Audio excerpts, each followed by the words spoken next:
Raiding. Such a word strikes fear into the hearts of gamers. It elicits images of spending thousands of gold for carries, getting kicked from groups for dying, and squad leaders screaming out every gamer word known to mankind because you dared being under 20,000 DPS. However, I am here to tell you that even if you've never raided before, you can carry raids of your own and teach other people the ropes in the process. In this quick guide, I will show you just how easy raiding truly is. First off, you will need to pick your class. Carrying a raid means you can play a wide variety of making the mother of all omelets here, Jack. Can't spread over every egg. Carrying a raid means you're playing Scourge, Celestial or Minstrel's armor with Runes of Mercy. You do not take Plague Doctors because you need a high toughness stat to tank. As for weapons, just make sure you have a dagger and focus on one of your loadouts. The other doesn't matter, but I personally take Scepter and Torch. Use this trait layout specifically. The only thing that will ever change on this page is your Master Scourge trait to Sandstorm Shroud on bosses that don't move a lot with very few conditions. You can also change Well of Power to Blood is Power on low condi fights. On Scourge, your 4th Shroud skill will teleport targets to you and begin picking them up. This is core to your kit, as well as Well of Blood additionally helping pick up multiple people at once. Your 3rd Shroud skill will be able to give barrier to the entire raid. Just make sure to read over the rest of your skills. Scourge, like most Necro builds, is incredibly simple to play, so just look over your skills and see what they do. Ideally, get some practice in before you start raiding. You'll be using a Sharpening Skull and any healing or condi damage food for your buffs. The skulls are currently extremely cheap and give very strong buffs for a full minute to anyone you pick up off the ground. Assuming this is a training raid, you will often be picking up the same person more than once a minute. Congrats, you're now ready to raid! You'll be doing Wings 1, Spirit Veil, and 4, Bastion of the Penitent Start, as the first 3 bosses in each are the easiest entry point for new raiders to get into raiding. You can do all of them eventually, obviously, but for now, if your goal is to get into raiding, stick with 1 and 4. Wing 1, first boss, Veil Guardian. You'll start out facing a bunch of colored dudes. Before you start, let's get some prep going. Ask all your DPS who is condition damage and who isn't. Mark 2 of them and a healer, that preferably also does condition damage, with symbols. This is done by default with Alt, Shift, and the numbers 1 through 8. These 3 should know they've been marked. Now you're good to go. Each colored dude does something different depending on his color. Green summons blue portals that will teleport you to a random spot in a large area. If you turn your effects volume all the way up, you can easily hear if you're on a portal. When I play a Mechanist, I use red drops red balls of pain and can only be damaged by condition damage. Don't stand in the red balls' aura. Knock them back if you can. Blue summons big green circles. You need at least 4 people to stand in these or half your party will collapse like they're in a Life Alert commercial. When they get to 0%, break the CC bar that appears to kill them. It is important to note static and experienced groups will ignore greens for the most part. You're doing a training raid, so you will be doing them. After that, it is the first boss, Veil Guardian. He does all the mechanics at once. Make sure to stand in greens, dodge the red balls and the blue portals. After 66% HP, he'll split into his 3 colored parts. All 3 marked players go to the red pillar. Everyone else, except for you, go to the blue pillar. And you go to the green pillar and bring it over to the blue group and kill them both. You will then reform and a slice of the floor will light up. Stay off the spicy slice. Try to stay on the slice behind it clockwise, but still do greens. He will occasionally throw white balls everywhere. Stop him by breaking his CC bar. At 33%, the same thing happens with the splitting into colors. Do the exact same thing, and when you come back, 2 slices will be lit up. Do your best to stay on the correct slice as the tank, so it's more likely the greens will spawn properly, and stay near the middle of the room so changing slices is easy. Get him to 0% and you have cleared your first raid boss. Spirit Run. Kill 2 sets of mobs, then run to the circles. Do things while running to the circles. As soon as the circles are filled up, they're done. Fill enough circles and you win. Next room, what you're going to be doing is standing behind a pillar, waiting for everyone to come to you. Kill everyone that comes to you, and once you've done so, kill any stragglers that are left over. You, as the Heal Scourge, then grab the torch for the next part. Ensure no one jumps off the ledge until you do a ready check. You want to all jump off at the same time. This is a chase scene. If you get caught, you will die. Make sure everyone runs through the circles that spawn. You're filling them just like the first part.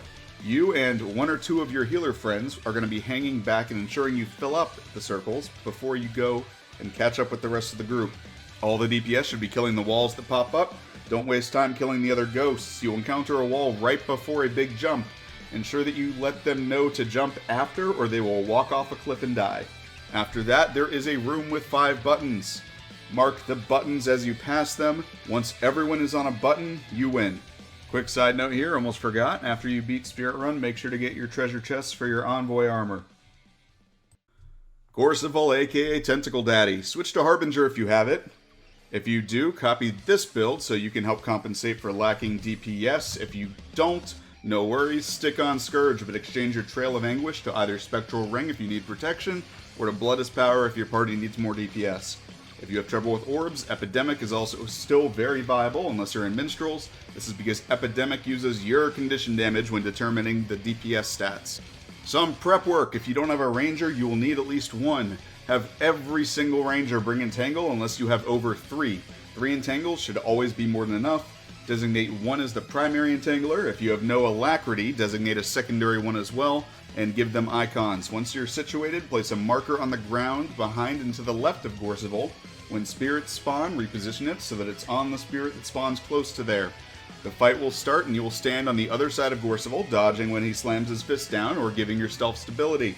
After a short while, he will tantrum. The safe zones will be a circle around him, then a circle around him again, and then you want to be outside the circle around him.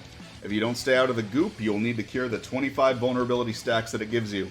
After a third iteration of the goop, break his CC bar and try to get him to 66%. At 66%, he will summon 5 spirits, go to the marker you placed, and kill the spirit. Go to the next spirit clockwise, and do the same, and continue to do so for all 5 spirits. The Ranger with Entangle should be able to stop the last 3 with said Entangle, but if they position it poorly or mess up, which is very possible during a training raid, you'll need another Entangler or a mobilization effect to keep the spirits that were not affected from touching Gorseval. If any spirit touches Gorseval, it is an instant wipe. After Spirit, same deal as the first phase, except there will be orbs spawning around the room. As a Harbinger, take a little time to kill orbs while tanking, and as a Scourge, just stick your Shroud onto the orbs during the fight. Everyone else should always be damaging Gorseval. The orbs do not have a lot of health, but they expand very far if they are left alone and not taken care of. If you stand in the orbs' auras at any point, it will reduce your damage by 99% and increase the damage you take by 100%. It is very important for successful runs to manage orbs, especially near your marker that you put down. If you do get the debuffs, pick up the golden balls that spawn from killing orbs to get rid of the spooky ghost above your head. The second tantrum will be inner circle safe, and then outside of the inner circle safe, and then you break his CC bar. Get him to 33% and do spirits again. Be careful for orbs. Phase 3, there will be red traps that spawn on the ground. You can literally just walk out of these, so make sure your raid is ready for them. If they are caught, they will need to be broken out of them. DPS Gorseval until he tantrums. This time you'll want to break him out of it as fast as you can. After he is out, run over to the wall behind the marker and DPS it till it goes away, then go back to clearing orbs and hitting Gorseval. He will charge up his big bongo move. Leave the arena via the wall you broke and hang out on the gliding updraft until you see an explosion and the big AoE disappear. Go back in and kill Gorseval. If you need extra DPS, you can extend his time before his big bongo move by waiting a couple extra tantrum steps before breaking his crowd control bar. However, do not let it finish, as the final hit is undodgeable. This will require additional healing and positioning on your party's part. Sabbatha is doable by training raids, but I will not cover her in this video. Muckluck made a great video on her and you should check it out. The only difference between training raids and normal runs on Sabbatha is you'll want to assign 4 people to cannons instead of 2, so each person is only responsible for 1, and mark the pads and the volunteers accordingly so their symbols match. Wing 4, Bastion of the Penitent. For Cairn, have everyone wait on the cliff while you explain the fight. Put a marker under Cairn and then a few close to him to emphasize sticking near the middle of the platform. Also make sure everyone knows about the zoom/room button special action key. It's incredibly useful and makes this fight even easier if people use it. Make sure they know Cairn will also slow them down over the course of the fight. Cairn will always start the fight with a shotgun of crystals and then a green circle. The crystals will do DPS and knock you back. The green circle will protect you from his big attack. After that, everyone needs to stack tightly underneath him. Watch out for the red and black circles on the ground, which will teleport you, and red circles on people. If you get a red circle, you can stand near the group, but not on the group. The red circle does not work while the red circle person is on the ground or while they are picking somebody up. It is only dangerous if both people are on their 2 feet. Cairn will occasionally make green circles. These come in 2 flavors, dots or no dots. If it's dots, you need more people than there are dots for the circle to work. No dots, any circle will work for anyone. If you do not get in a green circle, you'll be stunned and heavily damaged. However, if you have a red circle, sometimes this is for the best. As long as you, personally, the Heal Scourge, live, you can pick up anyone else incredibly easily and quickly. Make sure you encourage your trainees to pick up their friends as well. Cairn will occasionally stick his arm out and spin counterclockwise.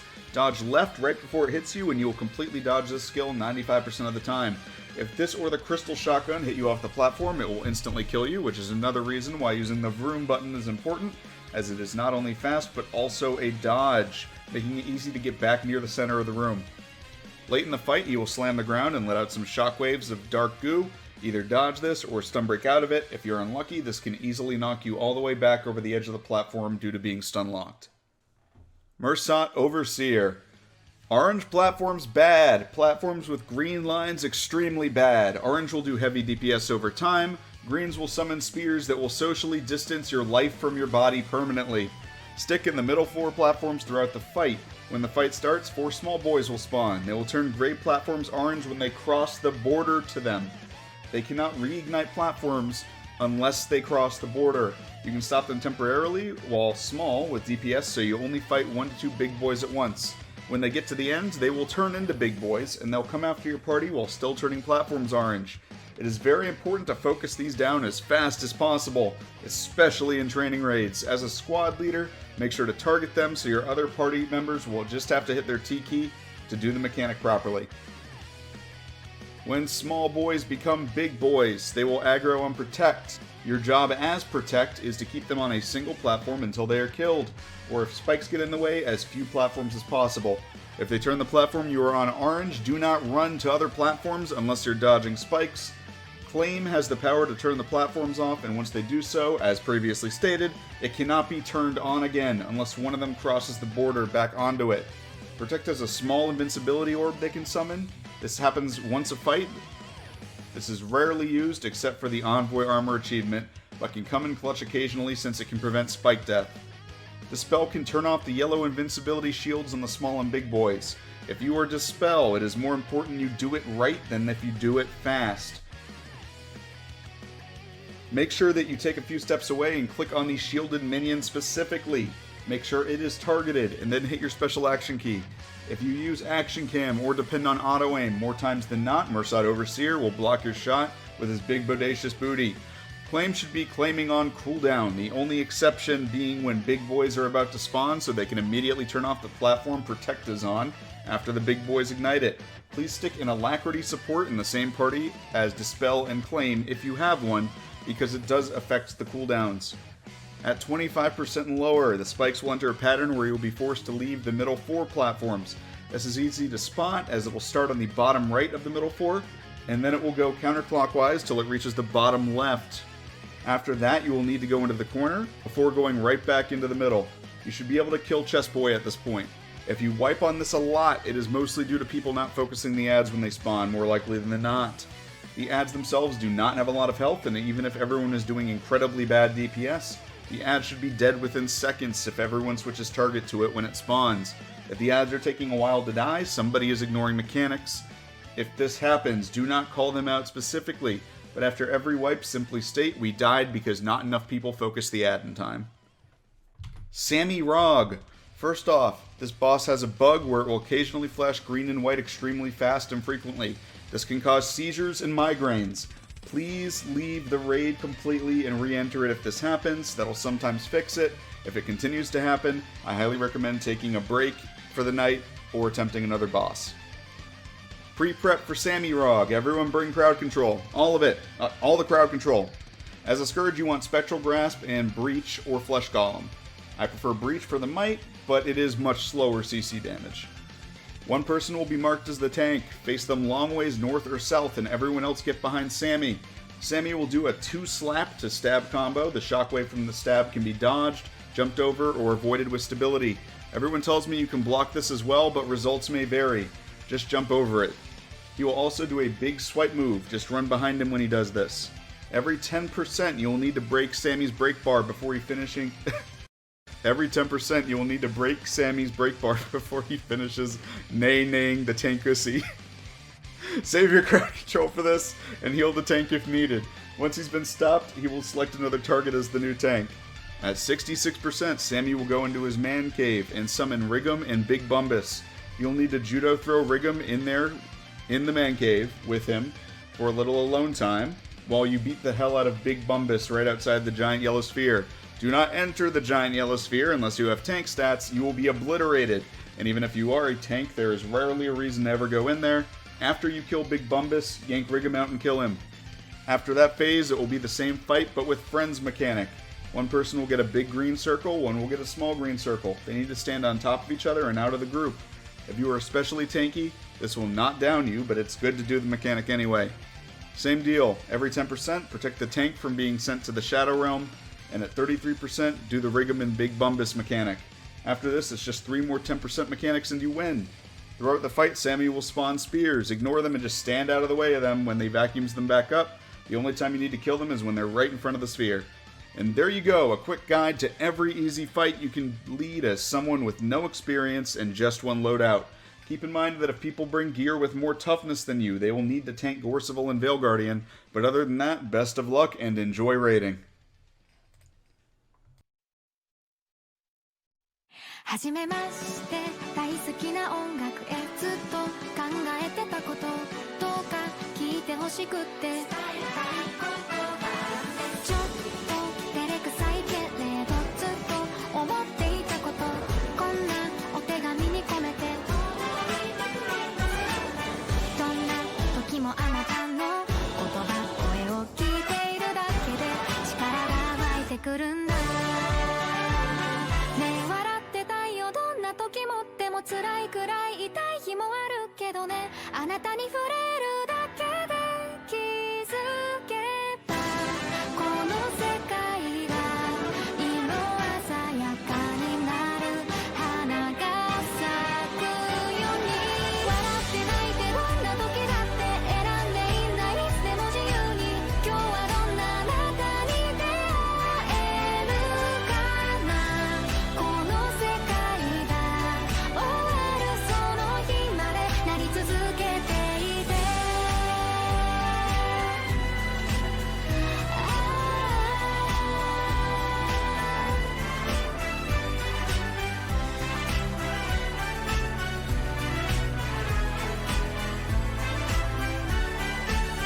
いつもあなたのことを求めちゃうの踊り出したくなる時も爆発しちゃいそうな時も救われたんだ支えられてきたんだ